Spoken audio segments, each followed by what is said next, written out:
Nah, saudara, ini akhir zaman. Ya. Tuhan mempunyai banyak persediaan buat saudara. Tuhan mempunyai banyak berkat buat saudara. Karena Tuhan harus mengerjakan sesuatu yang besar pada akhir zaman. Tuhan harus membangunkan gerejanya pada akhir zaman. Tidak begini-begini saja pengantin Kristus. Pengantin Kristus yang akan diangkat Tuhan adalah gereja yang berkuasa, gereja yang berkembang dengan cepat, gereja yang suci, gereja yang keberkatan, gereja yang menang, gereja yang tidak sama dengan dunia ini. Itu yang akan diangkat oleh Tuhan untuk bertemu dengan Tuhan di awang-awang. Itu yang akan jadi pengantin Yesus.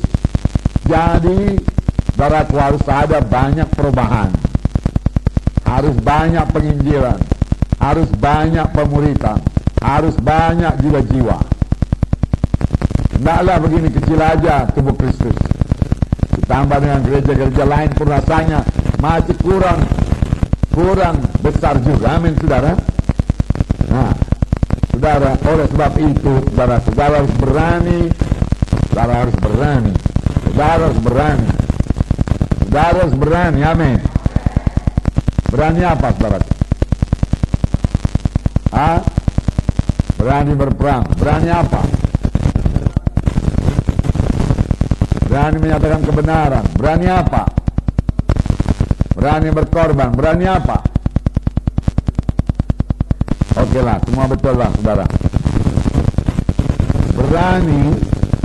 Berani mempercayai Tuhan buat perkara-perkara yang besar. Amin.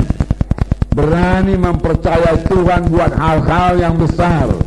Berani mempercayai Tuhan buat hal-hal yang luar biasa. Berani mempercayai Tuhan buat mujizat-mujizat yang luar biasa pada akhir zaman ini. Kalau bukan dengan mujizat Tuhan, kita tidak bisa berbuat apa-apa. Kita harus berani mempercayai Tuhan untuk hal-hal yang tidak mungkin menurut manusia. Manusia berkata tidak bisa, tapi kita berani mempercayai Tuhan buat hal-hal yang mustahil. Karena Allah kita Allah yang besar. Karena Allah kita Allah yang ajaib. Karena ajaibnya masih berlangsung.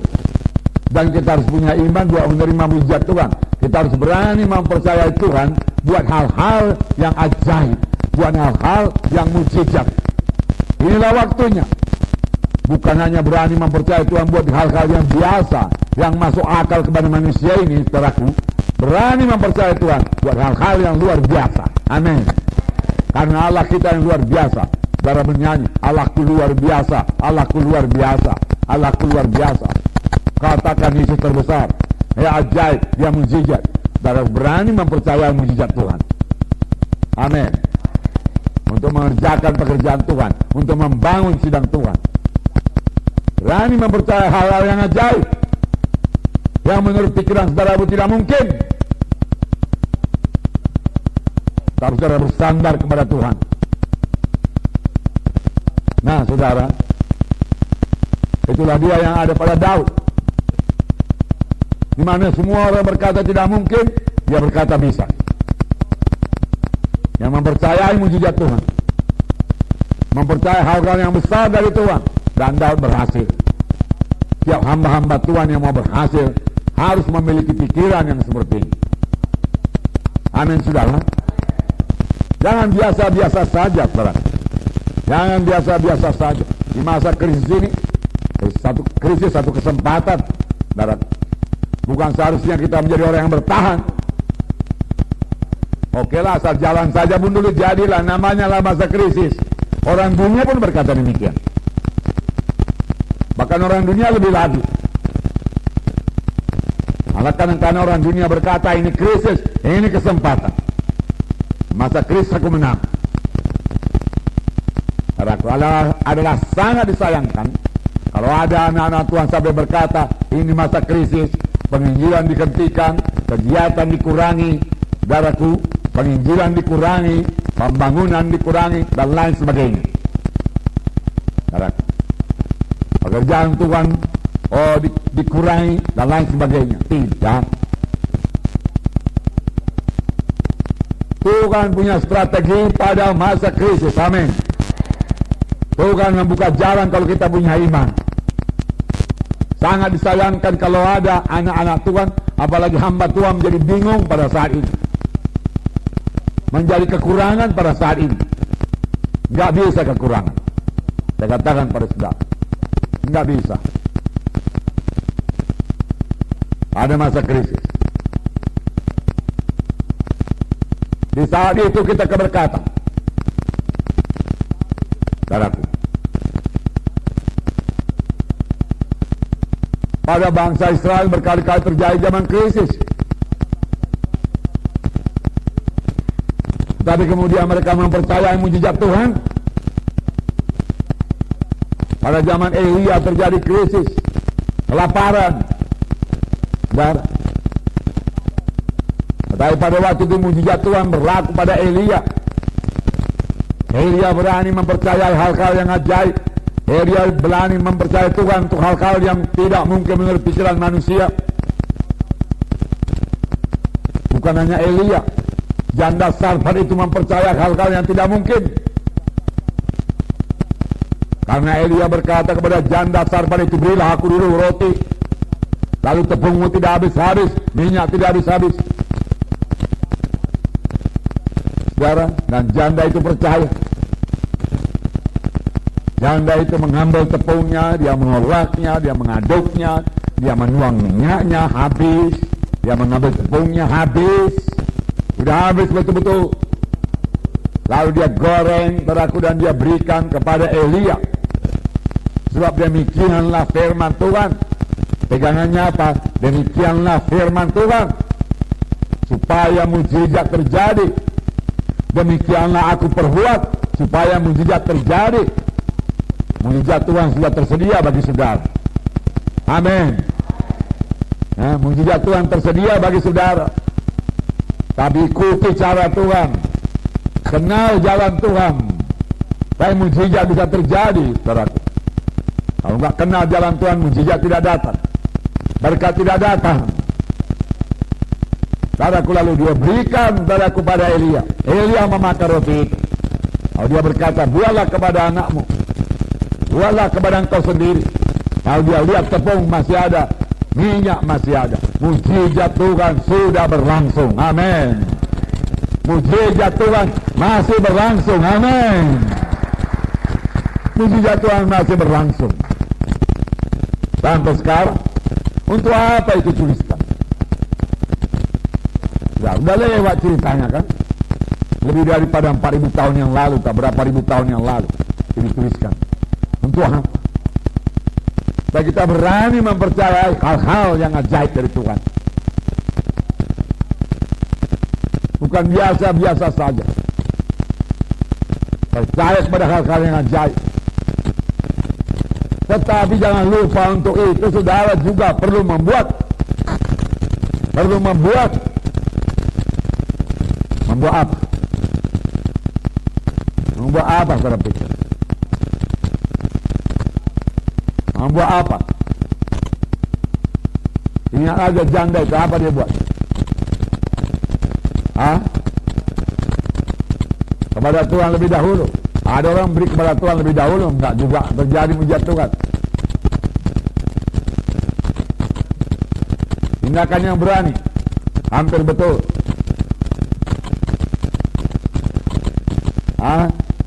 Dengarkan, ya, dengarkan baik-baik.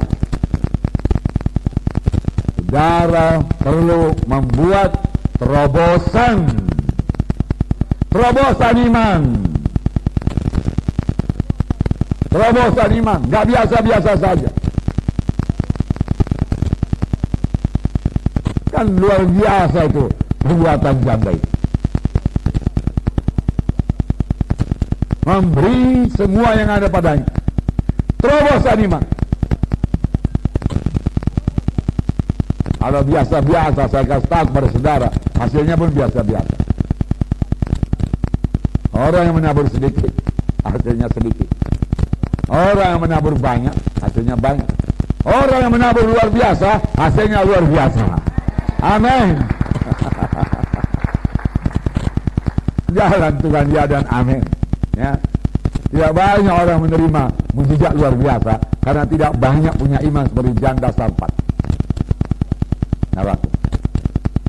Nah, kebanyakan menghitung yang tinggal, bukan yang diberi.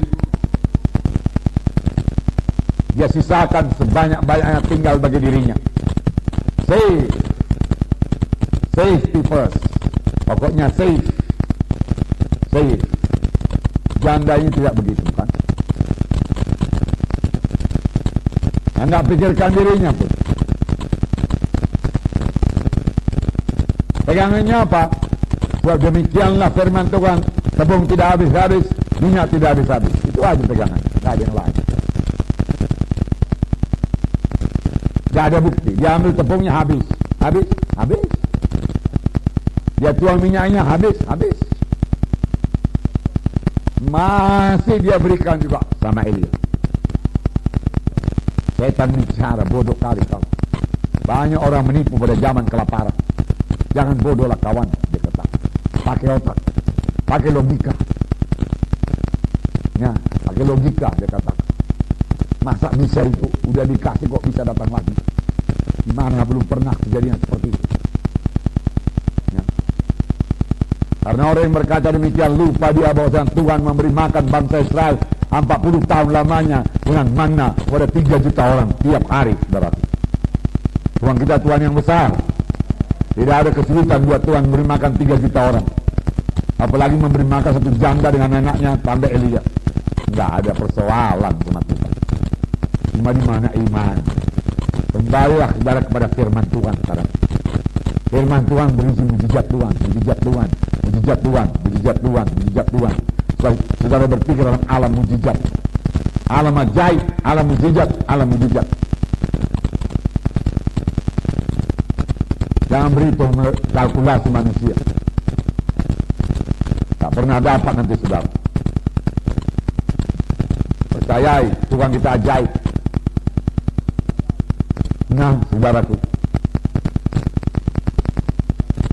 saudara, kalau soal goncangan, saudaraku, Bukti Ibrani berkata, segala sesuatu yang dapat digoncang akan digoncang. Akan bertambah banyak goncangan. Bukan bertambah rendah goncangan, bertambah banyak. Orang merasa sekarang sudah sangat hebat goncangan, bukan bertambah rendah dia. Saya kasih tahu kepada saudara, bertambah banyak goncangan. Ini belum apa-apa, saudara. Kalau sekarang saudara sudah nggak tahan, saudaraku, ya, saudara akan jatuh. Sekarang ini tambah bersemangat. Amin. Sekarang ini tambah menyerang. Ya, sekarang ini membuka gereja baru. Amin. Ya. Itu baru bisa bertahan. Baru menyerang.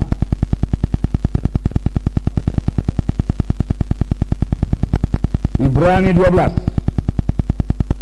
ayat 26. Ibrani 12 ayat 26. Saya membacakan pada saudara.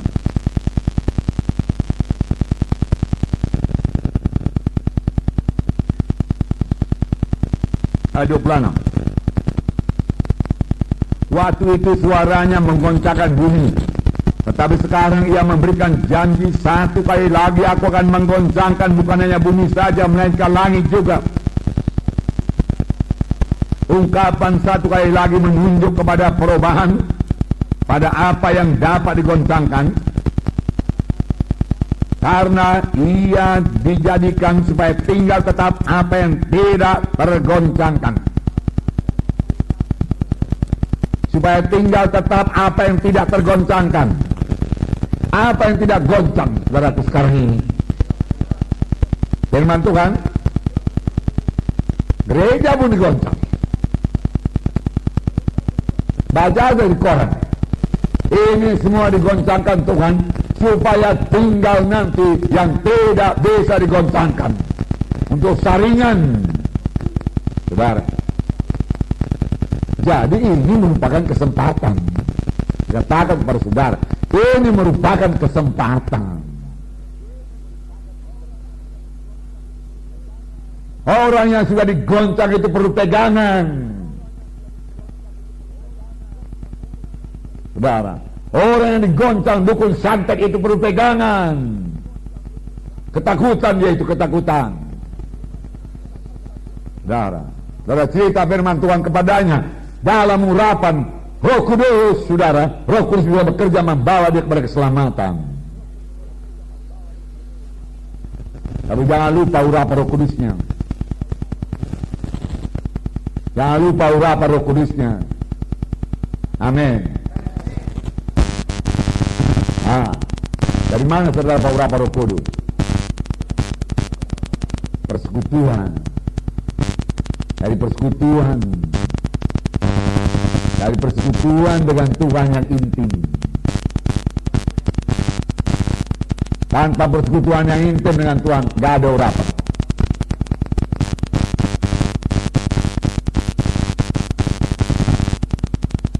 Dari mana saudara hikmat rohani itu bersaksi? Dari persekutuan. Dari persekutuan. Dari persekutuan dengan Tuhan. Sama sebagaimana Nuh hidup bergaul dengan Tuhan. Hidup bergaul dengan Tuhan. Hidup bergaul dengan Tuhan. Dan Nuh berbuat perkara yang besar. Dan Nuh bisa dipercayakan Tuhan. Nuh bisa dipercayakan Tuhan dengan harta. Sampai dia sanggup membangun bahtera yang besar.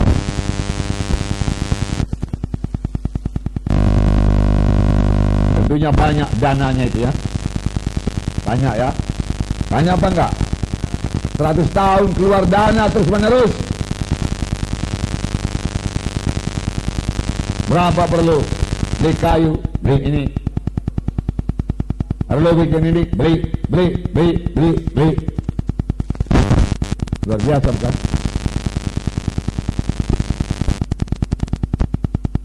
Tahu saudara kuncinya apa? Tahu saudara kuncinya apa? Karena Tuhan bisa mempercayai Nuh.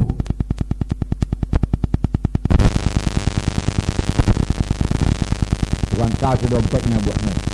Nah, Nuh, berapa kau perlu untuk pekerjaan?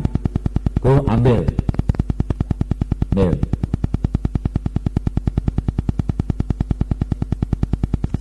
Karena Nuh memakainya betul-betul seturut dengan kehendak Tuhan. Banyak hamba Tuhan nggak bisa dipercayai Tuhan.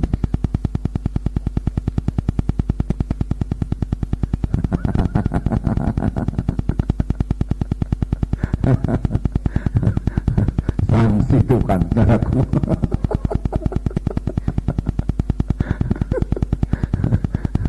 Jadi nanti pekerjaanku ini kalau kau kasih uang sama dia.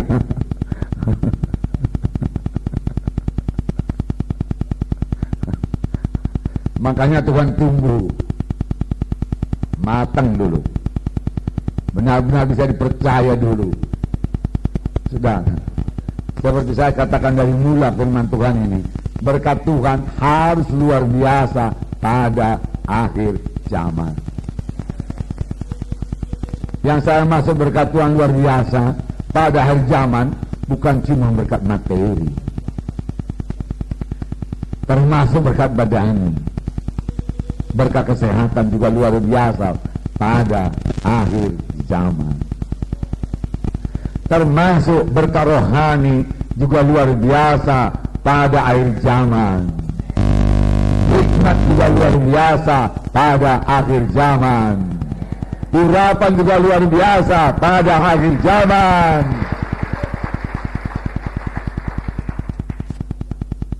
Tapi apakah Tuhan bisa mempercayai itu? Tuhan ngerti bahwasanya Tuhan mau memberkati. Kita membatasi kuasa Tuhan, Kita yang membatasi kuasa Tuhan yang tidak terbatas. Selamanya kuasa Tuhan tidak terbatas. Kita yang membatasi.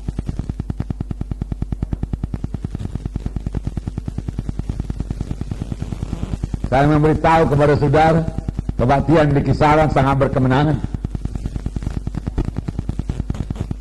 Di gedung Serbaguna, saudaraku, ada tahu berapa muatannya boleh jadi lebih, ya, beberapa, ya. Penuh semua dengan balkon-balkonnya semua, boleh jadi 1000 lebih, ya. Dan penjaga gedung itu berkata, belum pernah gedung ini sepenuh ini. Pekerjaan siapa ini, saudaraku? Pekerjaan Tuhan, pekerjaan Roh Kudus. Kita hanya melakukan bagian kita. Bahkan undangannya pun minim, 7.000 undangan. Yang hadir, saudaraku, 1.500, 1.200. Yang berdamai, saudaraku, 400 sekian. KKS yang berdiri di Kisaran, tambahan KKS 3. Jiwa-jiwa datang. Karena kita mempercayai perkara yang besar. Dari Medan sudah percaya, sudah bersemangat, pasti berkemenangan. Tuhan mengirimkan jiwa-jiwa, Roh Kudus sudah bekerja. Mengapa? Karena doa sudah dijalankan, perang rohani sudah dijalankan. Perang rohani sudah dijalankan dan sudah dimenangkan. Perang rohani sudah dimenangkan. Kisaran sudah direbut dulu dalam doa. Lalu kita cari tempat kebaktian. Selesai KKR, saudaraku. Tengah hari kami mencari dengan Supratman, saudaraku. Karena dia pandai berbahasa Cina. Dia memang orang Cina, saudaraku. Ya. Saudara, barangkali dari 10 ruko kami tanya, saudaraku. Tapi belum ada yang cocok. Harganya kebanyakan terlalu mahal. Ada yang sampai 15 juta, saudara. Ada yang 8 juta, 7 juta, saudara. Kami mau 5 juta atau 4 juta. Saudara. Dan sampai kami pulang, saudaraku, belum dapat. Supratman masih mencari lagi kira-kira 1 jam lagi setelah kami pulang. Dan belum dapat. Oleh sebab itu kami ambil satu hotel, saudara, di sana. Hotel Indah. Dan kebaktian di sana, jiwa-jiwa dari hasil KKR, saudaraku, 56 atau 58. Dan yang dibaptis, saudaraku, 48. Dan di Rantau Perapat segera berdiri, sudah berdiri, saudaraku, di kotanya 10 KKS baru. Bisa cepat kan, saudara? Bisa ya, cepat ya. Nah, di dalam tempo, saudaraku, 2-3 hari saja itu.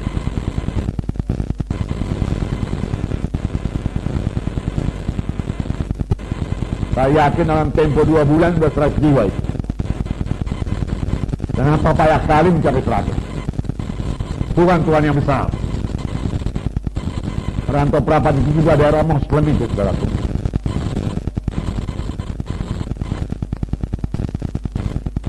Saya kepingin tanah gereja besar. 500, 600, 1000. Amin, saudara. Itu iman saya, saudaraku. Dan saya masih bergiat mau berangkat ke sana.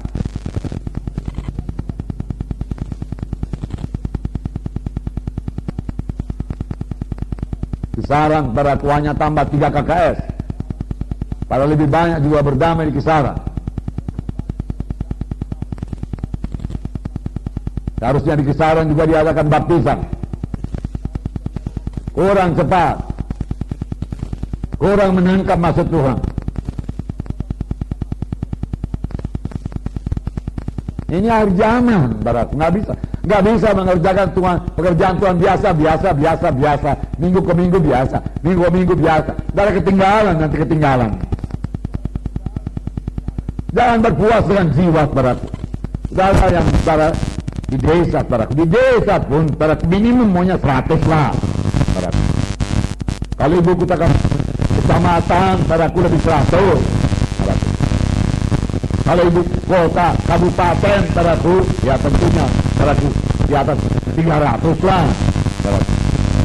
Nah, Kalau tempatnya nggak muat, berlaku 3 kali kebaktian, 4 kali kebaktian, 3 kali, 4 kali. Apalagi saudara masih mudanya, 3 kali kebaktian masih bisa dilayani. Amin. Saya sendiri kadang-kadang sampai sekarang biasa 3 kali kebaktian. Pagi 2 kali kebaktian, sore masih ada kebaktian. Dan saudara tahu kalau saya kebaktian lama. Amin, saudara. Nah, apalagi saudara masih muda, jangan tahu kehabisan suara. Saya sudah 30 tahun lebih berteriak saudaraku. Suara saya nggak habis juga loh. Atau saudara lihat tambah habis. Nah, cuma kalau pulang ke KR agak serak sedikit. Nanti 2-3 hari dia kembali lagi. Amin. Apalagi saudara masih muda.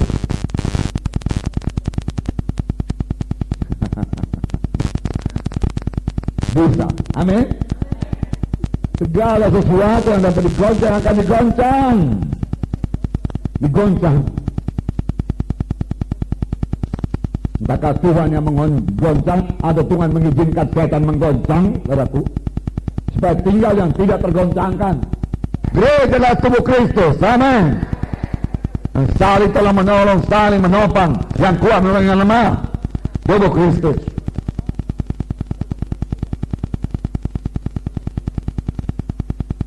Nah, sudah dapat firman Tuhan mengenai tubuh Kristus? Sudah? Bulannya lewat? Bukan. Ada bulannya lewat. Supaya jangan pindah-pindah gereja. Ya? Hah? Gereja lokal, misteri Tuhan, rahasia Tuhan. Ya? Tujuan kekal dari Allah yang kekal. Yaitu Kristus, sudah ya? Nah itu gereja. Supaya tinggal yang tidak tergoncang. Jangan lupa, Daniel 11 ayat 32. Di sini dikatakan umat yang mengenal Tuhannya akan kuat. B, 32b. Tetapi umat yang mengenal Allahnya akan tetap kuat dan akan bertindak. Tetapi umat yang mengenal Tuhannya akan tetap kuat dan akan bertindak. Benarnya firman Tuhan ini berkata, umat yang mengenal Tuhannya akan tetap kuat dan mengadakan ledakan dan mengadakan kejutan. Ledakan, kejutan. Amin. Ini dia bagian saudara. Mengadakan kejutan, mengadakan ledakan.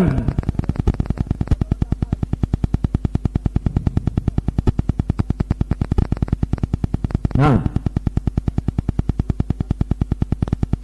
iblis, setan, kuasa kegelapan tidak memegang kendali, tidak mengatur kita. Amin. Tuhan Yesus yang memegang kendali. Tuhan Yesus di atas tahta. Walau bagaimana gelombang, walau bagaimana krisis, Tuhan Yesus berkata, segala kuasa di sorga dan di bumi ada padaku. Amin. Tuhan Yesus, firman Tuhan tidak berkata, segala kuasa di sorga dan di bumi ada pada iblis. Atau segala kuasa di bumi ada pada iblis. Tidak.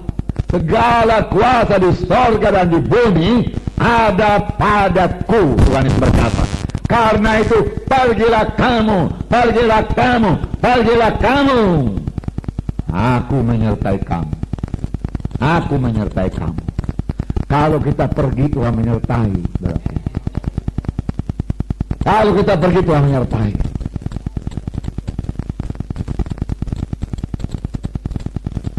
Pergilah kamu, aku menyertai sampai kesudahan Allah. Bergerak, bergerak. Nah, saudara, dan firman Tuhan berkata kita lebih daripada orang-orang yang menang. Kita lebih daripada orang-orang yang menang. Amin. Itu bangunlah, saudara. Bangunkanlah iman saudara. Kalau suara Goliatnya suaraku. 1 Samuel tadi ya. 17, saya baca pada saudara. 1 Samuel 17 ayat 1 sampai 3. Udah dibaca? Udah, oke. Jadi bangsa Israel berperang dengan bangsa Filistin. Oke. Yang menjadi persoalan teraku, bangsa Israel nggak ada senjatanya. Jadi baca dari tukang besi pun nggak ada. Ini kehendak setan. Supaya anak-anak Tuhan jangan punya senjata. Jangan punya senjata.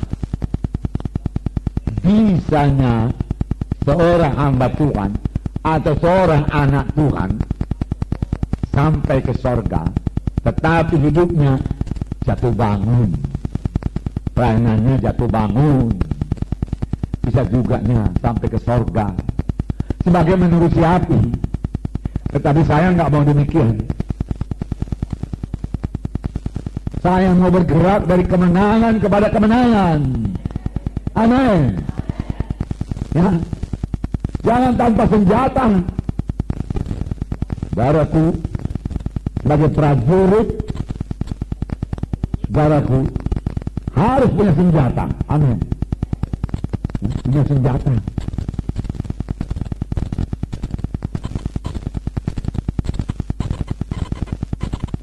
Jangan tidak punya senjata. Tapi saya mau mengatakan kepada saudara, dahulu firman Tuhan sudah diberikan mengenai hidup seorang prajurit. Kan perang ini masih berlangsung, atau sudah berhenti perang ini? Masih berlangsung. Saya bukan cuma berperang di rantau perawan. Hari ini pun saya masih berperang, karena setan masih menyerang. Firman Tuhan berkata, setan, iblis, seterumu itu sebagai singa yang mengaum-ngaum, mencari siapa yang dapat ditelannya. Termasuk kita ini hamba-hamba Tuhan, target-target setan ini. Digoda setan, itu setan, kan dia penipu. Digodanya, berjatuh kepada dosa. Digodanya, supaya ini yang paling banyak, dengarkan baik-baik. Digodanya supaya kita hidup dalam kehendak daging. Digodanya supaya kita berpikir menurut cara berpikir manusia. Digodanya kita, diajaknya kita supaya kita hidup sama seperti orang dunia, berpikir seperti orang dunia, berjalan seperti orang dunia, bertindak seperti orang dunia, tanpa senjata. Kalau demikian, mengapa? Karena prajurit perlu disiplin. Prajurit perlu disiplin. Sedikit saya dengar tadi apa yang Tobin katakan. Kalau saya tidak salah dengar tadi, pikir, jangan malas berpikir, bangkit dalam pikiran rohani. Itu kira-kira. Nah, saya baru nyampe.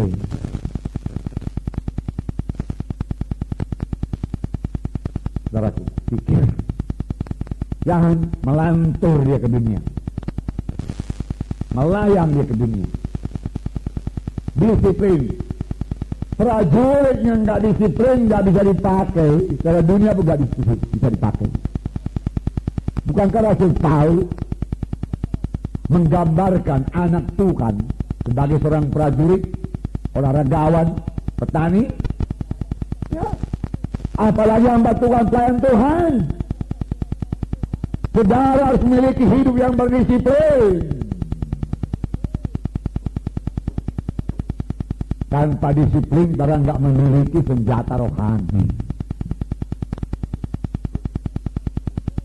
Walau sudah tahu pedang roh, saudara, Daud mengalahkan Goliat bukan dengan pedang wajah, bukan dengan pedang besi, dengan pedang roh. Ya kan? Pedang roh, yaitu firman Tuhan. Dia ucapkan, tajam ucapannya, murapi ucapannya. menusuk ucapannya. Bangun orang. Nangis orang, nangis. Kisaran orang nangis, Rantau Praba orang nangis. Maju ke depan. Amin. Ya. Sadar dia akan dosanya. Karena firman Tuhan sebagai pedang roh, pedang roh yang diurapi itu senjata. Jangan maju perang tanpa senjata. Jangan maju perang dengan senjata pedang yang tumpul, tombak yang tumpul. Karena bangsa Israel harus mengasah pedangnya, saudaraku, mengasah, saudaraku, parangnya, bajaknya semua pada orang Filistin. Bayar pula entah berapa sikal katanya. Saya lupa. Saudara sudah baca tadi kan? Gak punya senjata bagaimana menang? Mengapa gak punya senjata? Gak baca firman Tuhan, gak berdoa, gak ada disiplin, atau kurang disiplin. Disiplin ini saya katakan pada saudara enak. Saya sudah menjalankannya 30 tahun lebih. Kalau 21 jam terus, tak bisa enggak. Harap. Lalu kemenangan, kemenangan, kemenangan, kemenangan, kemenangan. Enggak jatuh-jatuh bangun. Jatuh bangun pun bisa ke surga, saya katakan tadi. Ya, enggak ada apa-apa. Syukur-syukur kalau tercampaknya waktu bangun. Surga. Kalau tercampaknya waktu jatuh dalam dosa ke neraka. Jadi besar juga risikonya itu jatuh bangun. Kita dalam dunia ini pun nggak berhasil, pelayanan nggak berhasil, pelayanan miskin, lalu jadi permainan setan, ketawaan orang dunia.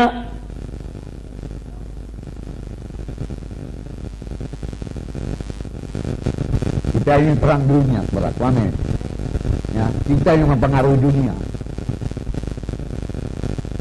Kita yang berkuasa atas dunia. Kita yang mengalahkan dunia. Bukan dunia mengalahkan kita. Luar biasa persediaan Tuhan bagi saudara. Tapi apakah saudara mau menangkapnya? Mau menyangka diri buat itu? Setan tidak datang mencekik saudara. Enggak berani dia. Ada darah Yesus dalam saudara, ada Roh Kudus dalam saudara. Enggak berani dia mencekik saudara. Enggak berani. Dukun santet pun enggak berani sama saudara. Ya. Kalau saya takut dukun santet. Segala macam mantranya, saudaraku dia pakai. Dalam namanya saudara berkata, ambruk dia. Ya kan? Nah. Tapi setan bisa berhasil membuat saudara kedagingan. Atau duniawi. Menjadi kehendak daging. Atau duniawi. Memikirkan daging, memikirkan duniawi. Itu dia masih banyak berhasil. Ya apa enggak? Ya?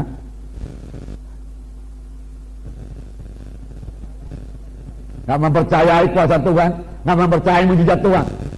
Dia bisa serang dari situ.